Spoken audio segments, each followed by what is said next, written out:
buenos días para todos y todas. En nombre de los ciclos de actualización para periodistas CAP, de Oxfam Centroamérica, de la Fundación DESC para América Latina y del Instituto Nacional Demócrata NDI, les queremos dar la más cordial bienvenida a esta primera sesión de trabajo del CAP del año 2023.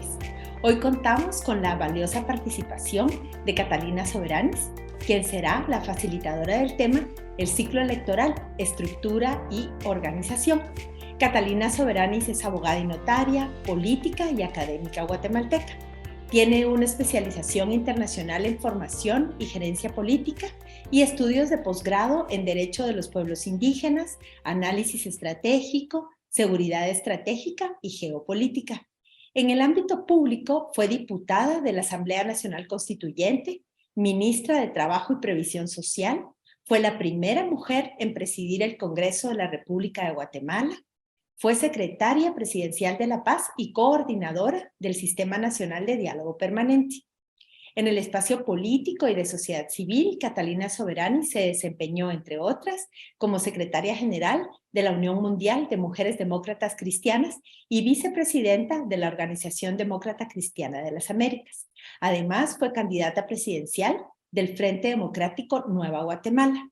Coordinó la Convergencia Ciudadana de Mujeres e integró la iniciativa Más Mujeres, Mejor Política. En el ámbito de la cooperación internacional, Catalina Soberanis dirigió el Instituto Centroamericano de Estudios Políticos INCEP y fue coordinadora técnica del Programa Centroamericano para el Fortalecimiento de la Gobernabilidad Democrática de la OEA, entre otros cargos. Actualmente, Catalina es consultora en análisis estratégico del PNUD y docente en la Universidad Rafael Andívar. Así que para los ciclos CAP y sus organizaciones aliadas es un enorme gusto compartir esta sesión de trabajo con una persona y una profesional como Catalina, que tiene un alto renombre e importancia para nuestro país. Quisiera indicarles que esta presentación de Catalina Soberanis se realiza como analista política y que la misma no tiene relación con el trabajo que ella está desempeñando actualmente con el Programa de Naciones Unidas para el Desarrollo.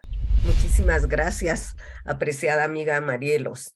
Y buenos días a todas y a todos los participantes. Para mí de verdad es un honor el que pues se me haya propuesto el hacer esta presentación para ustedes, ya que sabemos que en este grupo pues existen periodistas reconocidos con gran trayectoria y aparte pues hay también comunicadores que están iniciando su carrera y a quienes les deseo mucho éxito.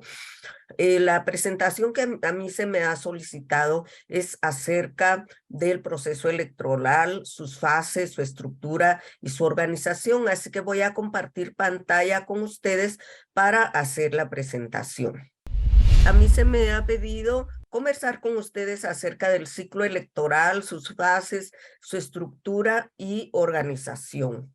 Y en ese sentido es importante referirnos a que el Diccionario Electoral del Centro de Asesoría y Promoción Electoral, CAPEL, describe al proceso electoral como el medio y la garantía del libre ejercicio de la función electoral y de la autenticidad de los resultados. En Guatemala, como sabemos, el proceso electoral es un conjunto de actividades que tiene el propósito de garantizar que toda la ciudadanía pueda ejercer libremente sus derechos y deberes políticos que están establecidos en el artículo 136 de la Constitución. Estos deberes y derechos son inscribirse en el registro de ciudadanos, elegir y ser electo, velar por la libertad y efectividad del sufragio y la pureza electoral, optar a cargos públicos y participar en actividades políticas, así como defender el principio de alternabilidad y no reelección en el ejercicio de la presidencia de la República. Este derecho que está establecido en la Constitución se concreta a través del proceso electoral de acuerdo a las normas que están establecidas en la Ley Electoral y de Partidos Políticos, que tiene un carácter constitucional. Cuando decimos que tiene un carácter constitucional, significa que solamente una asamblea constituyente podría hacer una nueva ley electoral y de partidos políticos. Por eso es que cuando se hacen reformas, nunca se ha planteado la emisión de una nueva ley electoral, sino que sobre la base del cuerpo que aprobó la Asamblea Nacional Constituyente se hacen las reformas y ha habido varias generaciones de reformas a esta ley, la última en 2016. Los procedimientos a seguir en cada fase, como decíamos, están normados por la ley y sus reglamentos específicos que son emitidos por el Tribunal Supremo Electoral, y formalmente el proceso arranca cabalmente el día de mañana con la convocatoria a elecciones y culmina con la declaración oficial de de adjudicación de cargos a quienes son electos. La base normativa que tiene todo este proceso es lógicamente la ley electoral y de partidos políticos, que es el decreto 185 de la Asamblea Constituyente con todas sus reformas, y la última, como decíamos, en 2016. Aparte de esto, hay un reglamento general de la ley electoral y de partidos políticos, y hay reglamentos específicos para cada aspecto del proceso electoral. Está el reglamento de voto en el extranjero, el reglamento de control y fiscalización, el reglamento de las finanzas de las organizaciones políticas, el reglamento de la unidad especializada sobre medios de comunicación y estudios de opinión. En cuanto a las fases del proceso electoral, en esta nueva reforma se definieron 3 grandes fases, siendo la primera la postulación e inscripción de candidaturas, que comienza un día después de la convocatoria, es decir, va a empezar el sábado de esta semana y finalizará el día anterior al inicio de la segunda fase. Esta segunda fase es la de campaña electoral. Inicia 90 días antes de la fecha fijada para las elecciones generales y termina 36 horas antes del día de la elección. Es decir, que después de este periodo está prohibido realizar campaña electoral. La tercera fase es el día de las elecciones, el cómputo y calificación de los votos, la transmisión de los datos y el anuncio de los resultados. Acá tenemos el calendario oficial que ha elaborado el Tribunal Supremo Electoral, en el que se desarrolla cada una de las fases.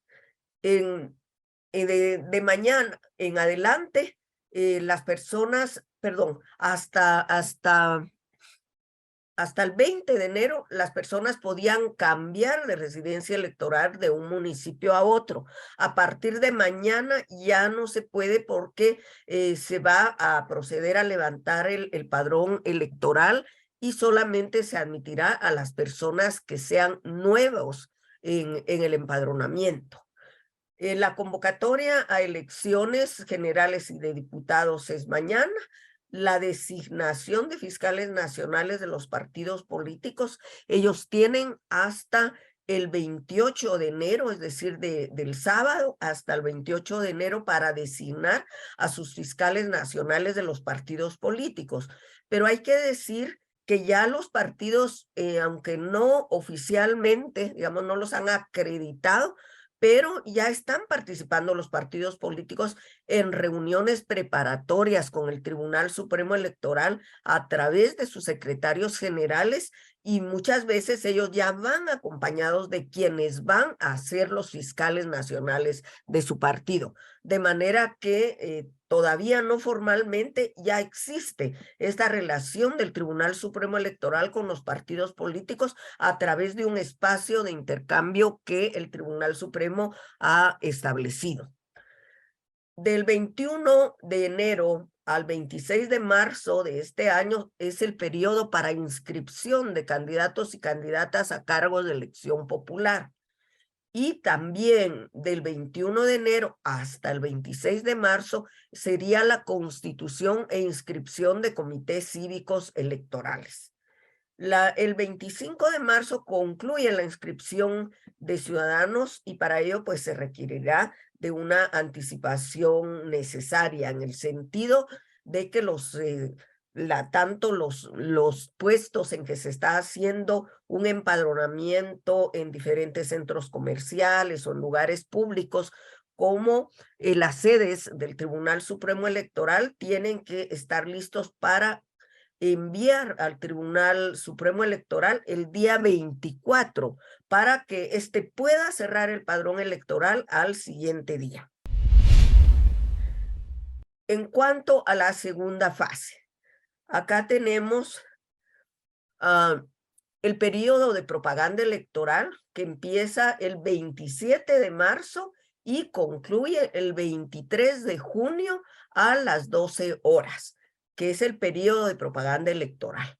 A partir de ese momento, como decíamos, ya es prohibido cualquier tipo de propaganda electoral y también está la publicación de encuestas que está prohibida a partir del 23 de junio a las 12 horas. Es decir, termina campaña, termina publicación de encuestas y estudio de opinión. Entre el 1 de abril y el 14 de abril se hace la depuración del padrón electoral a través de la comparación del padrón con los datos del Registro Nacional de las Personas para eliminar a las personas que hayan fallecido o que pudiera detectarse alguna duplicación. El padrón electoral se imprime y se publica entre el 22 de abril de este año y el 28 de abril. Entonces ya se prepara todo el padrón electoral que será la base o lista de electores que va a ser enviado a cada una de los centros de votación para que esto lo distribuyan entre las mesas electorales. El 25 de abril vence el plazo para integrar las juntas electorales municipales.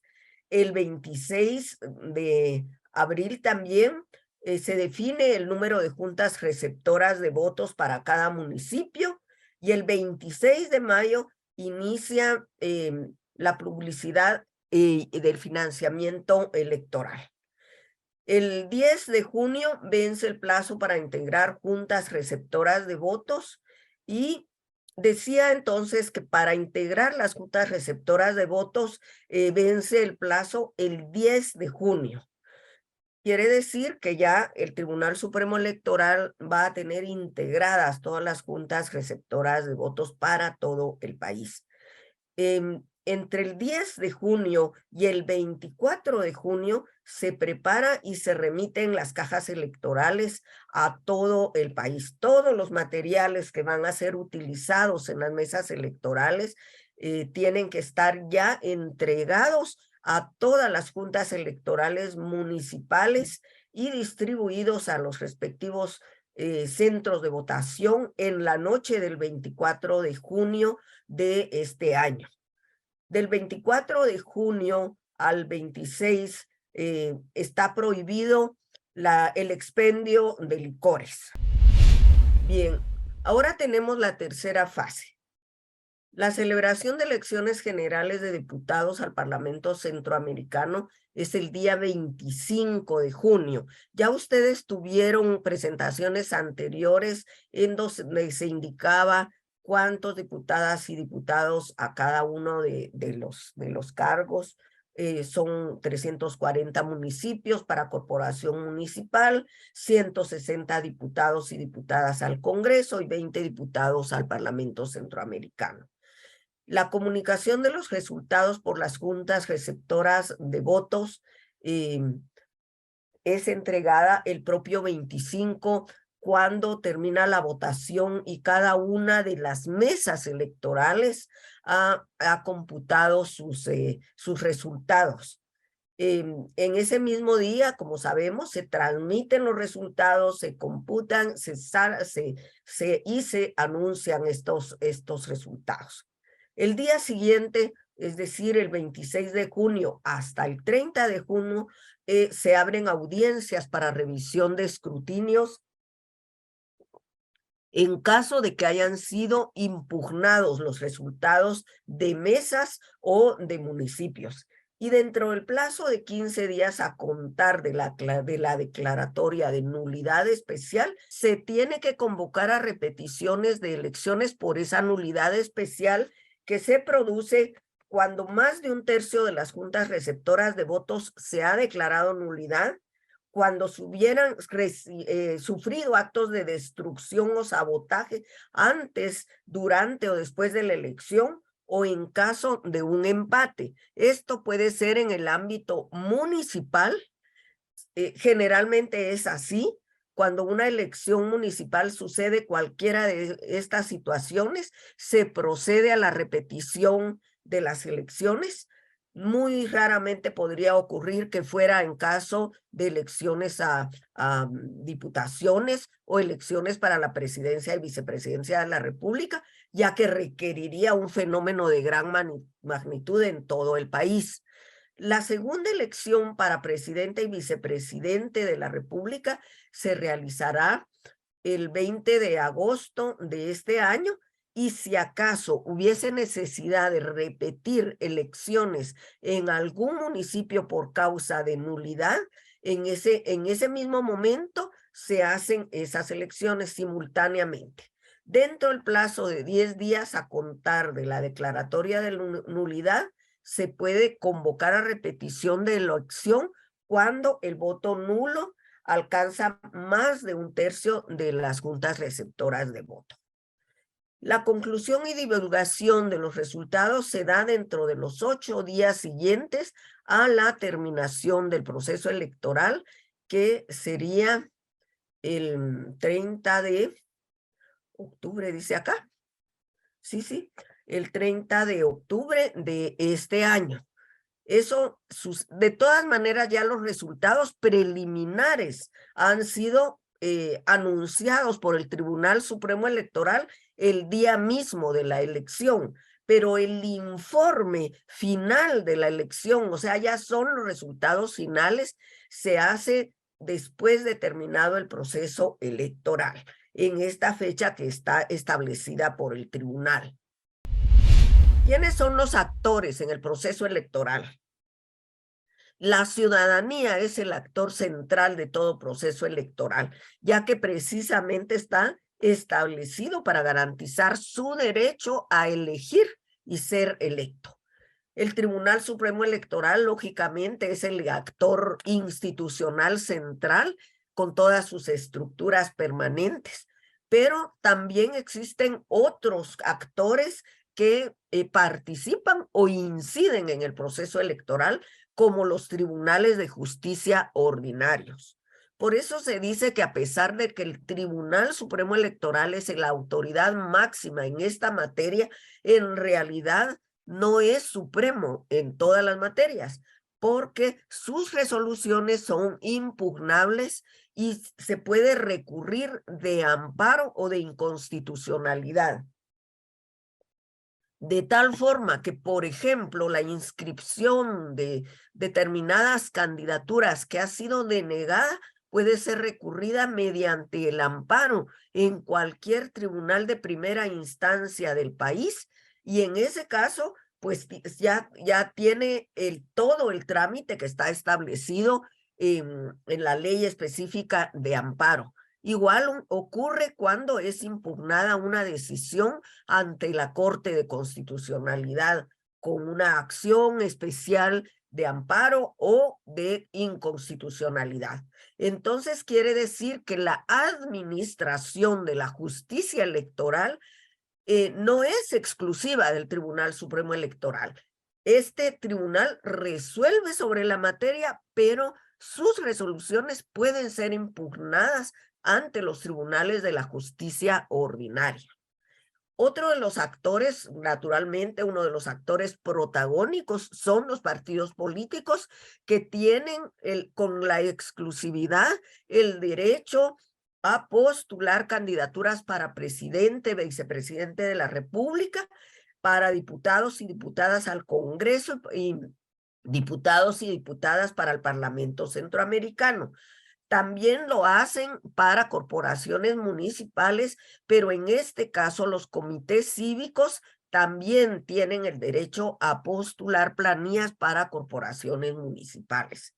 Los medios de comunicación son, desde luego, otro actor importante, puesto que desarrollan funciones específicas durante el proceso electoral, además de las funciones que permanentemente desarrollan en la sociedad.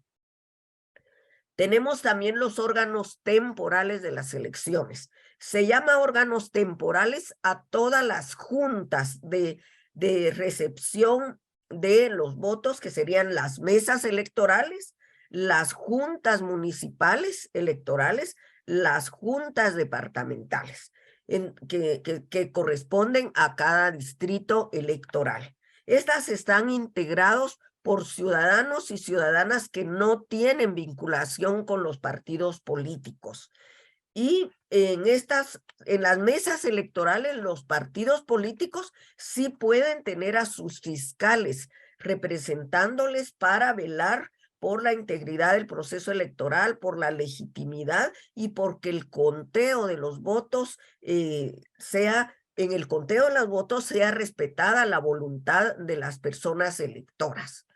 El voluntariado cívico es otro actor, ya que sobre todo en grupos juveniles existe un voluntariado que se registra en el Tribunal Supremo Electoral para actuar el día de las elecciones y que apoya a toda la ciudadanía orientándole acerca de la ubicación de su centro de votación o la mesa en que debe emitir su voto, apoya a las personas adultas mayores o personas con discapacidad o personas que tengan una necesidad específica para emitir su voto, que implique entonces una mesa específica, como sucede precisamente con las personas mayores, con las personas con discapacidad o con las personas que se autodenominan gente pequeña, es decir, que por su baja estatura no alcanzan una mesa a la altura que está establecida por estándar. Los observadores también son otros actores y existen en Guatemala tradicionalmente en todos los procesos electorales. Se han acreditado misiones de observación nacional y misiones de observación internacional. Por de pronto para Guatemala han anunciado esas misiones de observación internacional la Organización de los Estados Americanos y la Unión Europea. Esta última ha anunciado también que no va a venir hasta el día de las elecciones o unos días antes de las elecciones, sino que va a iniciar algunas de sus actividades de observación desde meses antes de que la elección se realice. Ya el Tribunal Supremo Electoral ha tenido reuniones preparatorias también con la comunidad internacional a fin de organizar la atención a estas misiones internacionales de observación. Y finalmente, la comunidad internacional con representación en el país, que bueno, son todas las agencias, fondos y programas de Naciones Unidas y todas las embajadas de los diferentes países acreditadas ante el gobierno de la República o de los entes internacionales. Acá tenemos una red de relaciones e influencias entre los diferentes actores. Y podemos ver cómo, desde luego, el Tribunal Supremo Electoral tiene relaciones con todos los otros actores. Lo mismo podemos decir de la ciudadanía, pero en el caso de la ciudadanía vemos cómo la ciudadanía integra los grupos de observadores nacionales, integra los órganos temporales, tiene relación con los medios de comunicación como referente de opinión, es decir, cualquier persona, cualquier ciudadano o ciudadana puede ser entrevistado por los medios de comunicación y puede opinar o puede dirigirse al medio de comunicación a través de los buzones a los lectores o como establecen los medios a través de las redes o de mensajes en los cintillos de los medios audiovisuales, puede también expresar su opinión a través de los medios de comunicación. Entonces vemos cómo la ciudadanía, por otra parte, integra los partidos y los comités cívicos, y a su vez los partidos y comités cívicos demandan o solicitan a la población su apoyo a través del voto.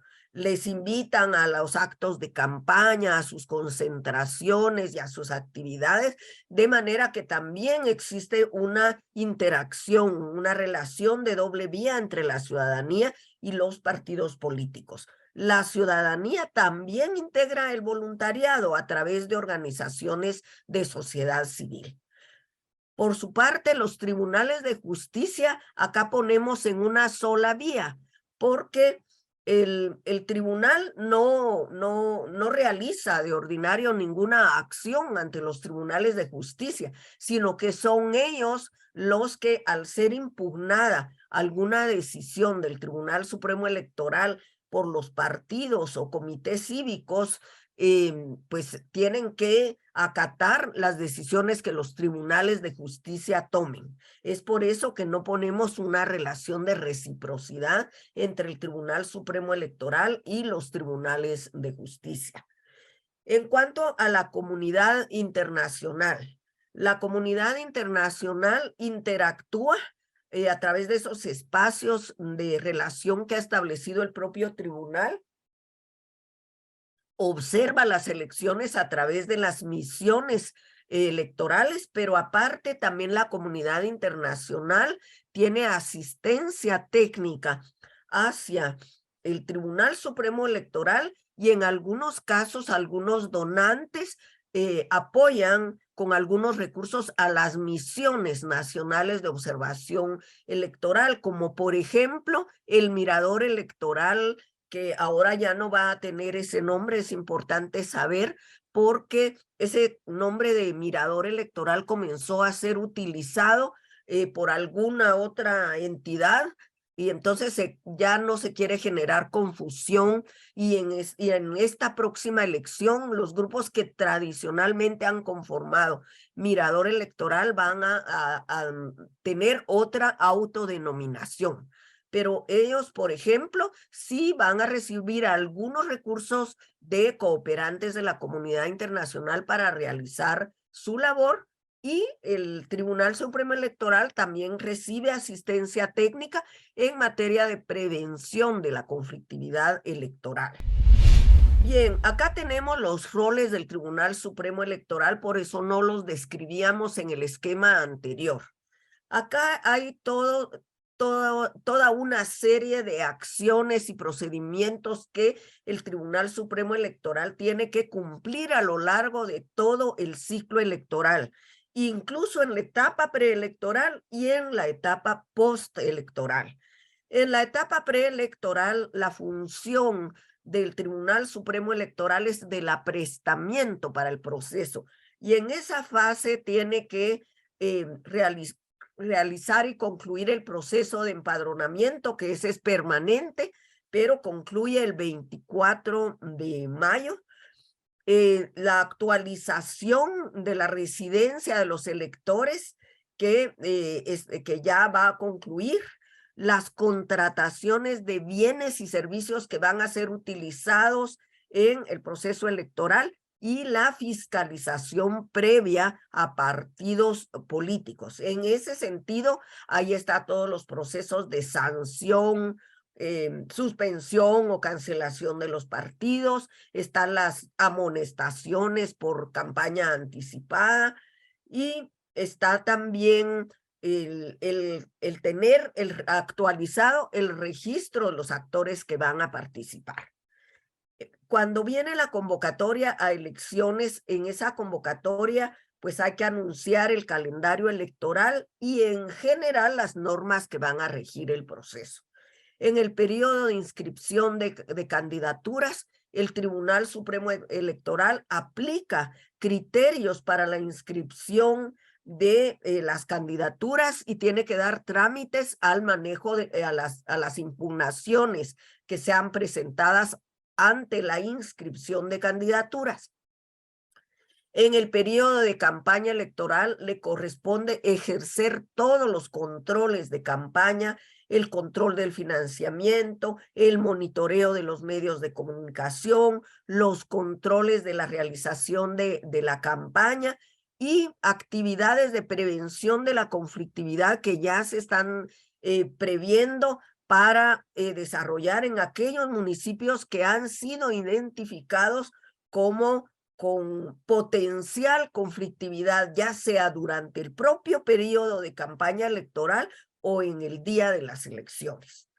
Las elecciones generales, que ya dijimos que se van a realizar el 25 de junio, acá el Tribunal Supremo Electoral debe mantener una información constante a la ciudadanía durante todo el día que le llamamos el día E, el día de las elecciones. La observación nacional e internacional, el tribunal tiene que tener ya establecidos los procedimientos para atender a las misiones y garantizar su libre acceso a los centros de votación. Tiene que monitorear cómo están funcionando las juntas electorales y las mesas electorales en cada centro, para lo cual tiene que establecer también un dispositivo de monitoreo de cómo están funcionando a lo largo del día, tiene que recibir denuncias si existe algún acto que altere el normal funcionamiento de los comicios, o si no llegó la papelería a tiempo, si hubo alguna confusión, o si existe algún tipo de problema en el propio centro electoral.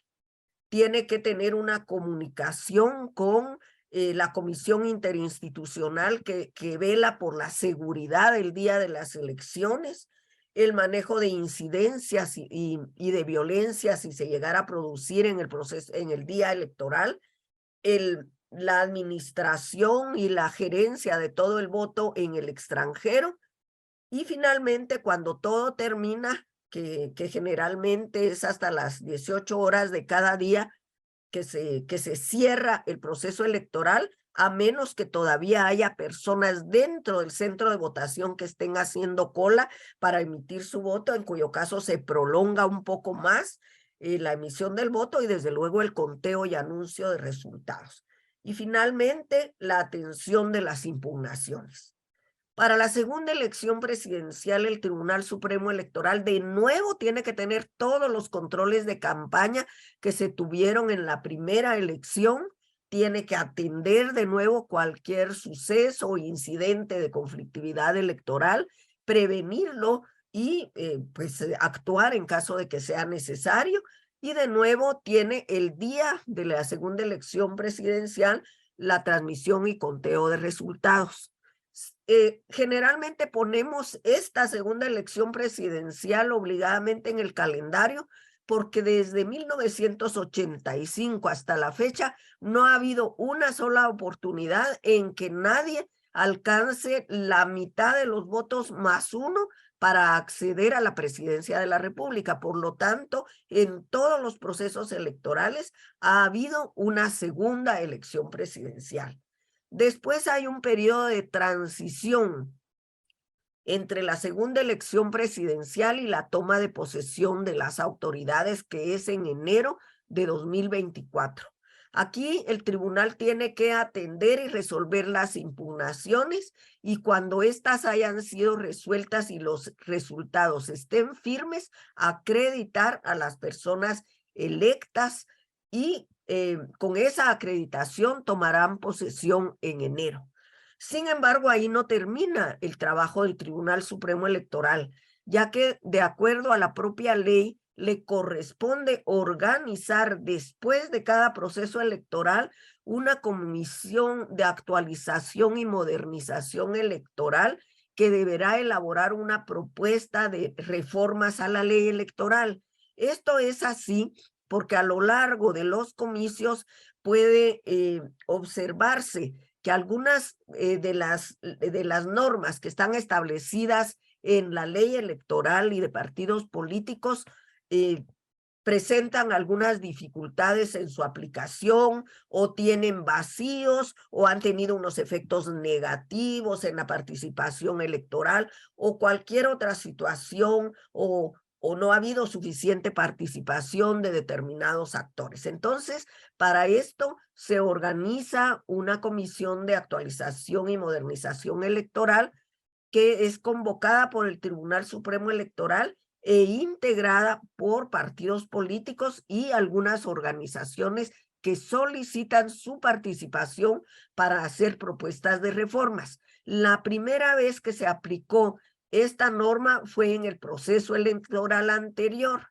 La comisión entregó sus propuestas en marzo del siguiente año de la elección, es decir, en 2020, pero como ya venía la elección de los nuevos magistrados de Tribunal Supremo Electoral, los anteriores magistrados y magistrada decidieron no hacer ellos la propuesta o dejar hecho una propuesta propia, pero no se entró a conocer hasta que los nuevos magistrados y magistradas la conocieron y estos elaboraron una nueva propuesta.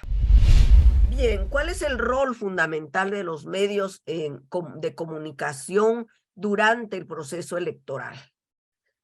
Y también en la etapa previa y posterior.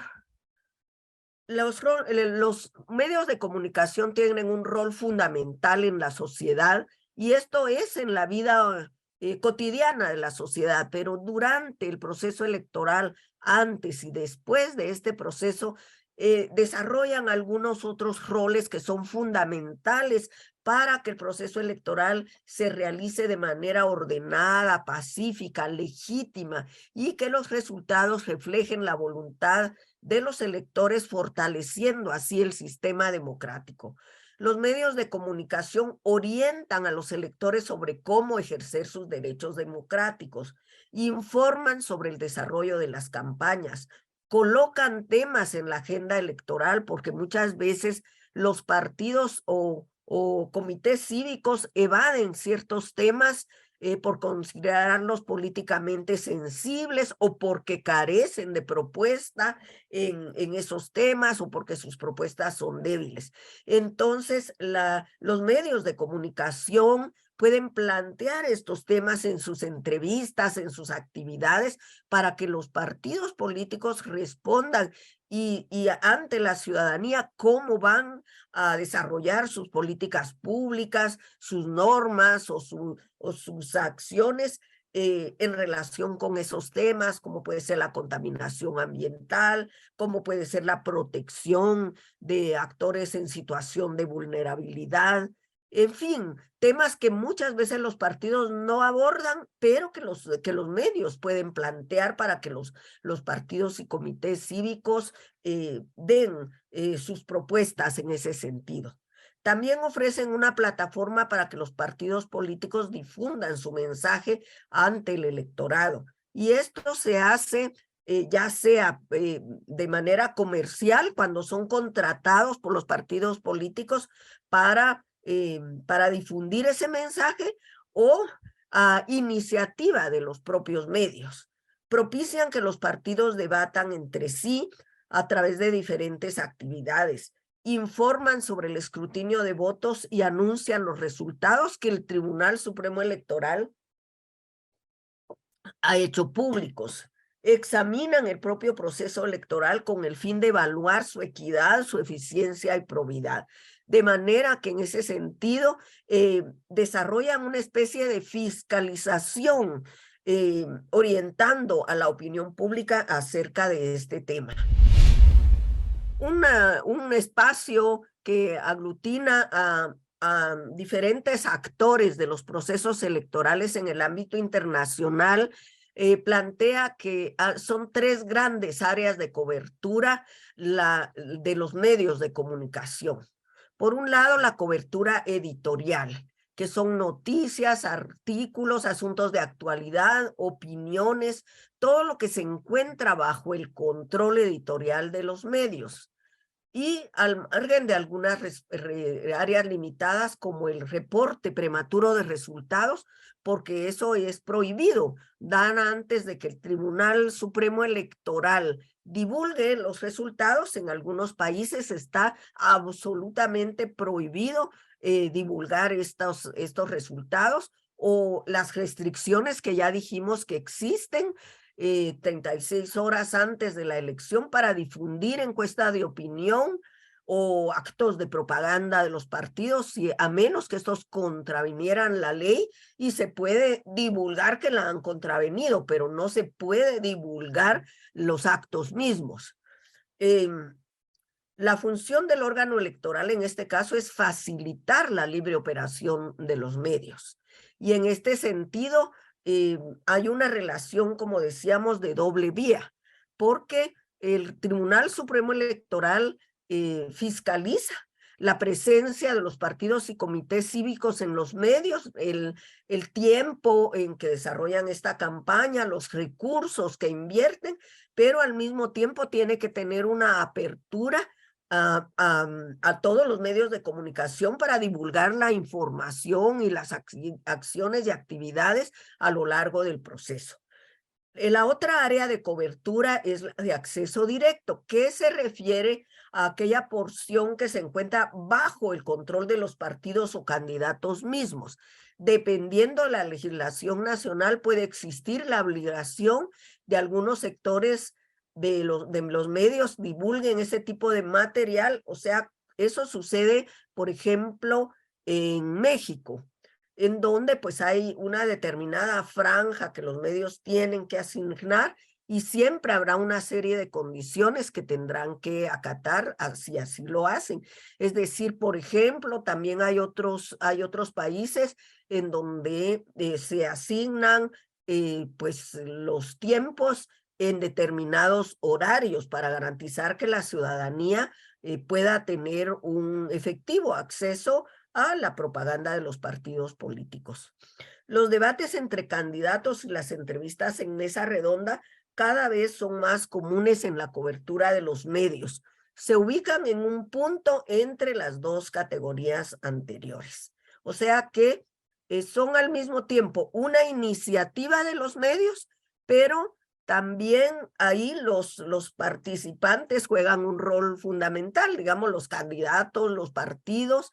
Cuando, por ejemplo, los medios hacen un debate, un foro, un panel en el cual participan los candidatos o los representantes, los secretarios generales de los partidos o las planillas en algunas actividades. Entonces está entre la cobertura editorial y el acceso directo, porque puede ser a iniciativa del medio, o bien alguna, por ejemplo, la asociación de gerentes podría, como antes se hacía, podría contratar con los medios para poder realizar un debate presidencial. Entonces, por eso decimos que está entre la cobertura editorial y el acceso directo.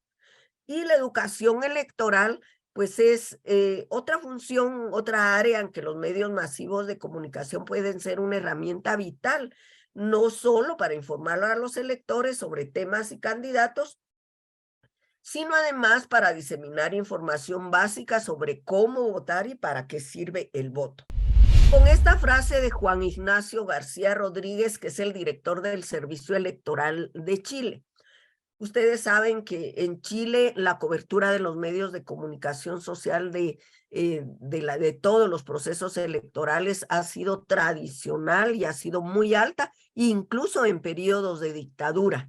Y pues este funcionario nos dice que la democracia necesita medios de comunicación que no sean excluyentes, para así poder constituirse en vehículos universales de información, así como en su papel de contralores políticos. Y todo ello, desde luego, dentro de un ejercicio de una efectiva libertad de expresión.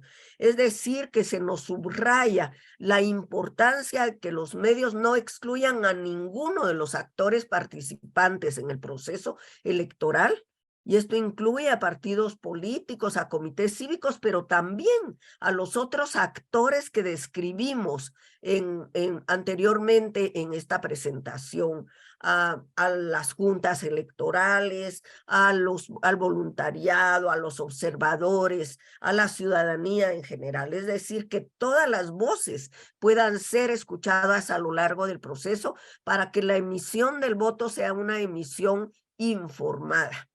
Y finalmente también esa función de contraloría política que desarrollan los medios es sumamente valiosa, sobre todo en contextos altamente volátiles o sensibles, como sucede en el caso de Guatemala. Así que con esto yo les doy muchísimas gracias por haberme escuchado.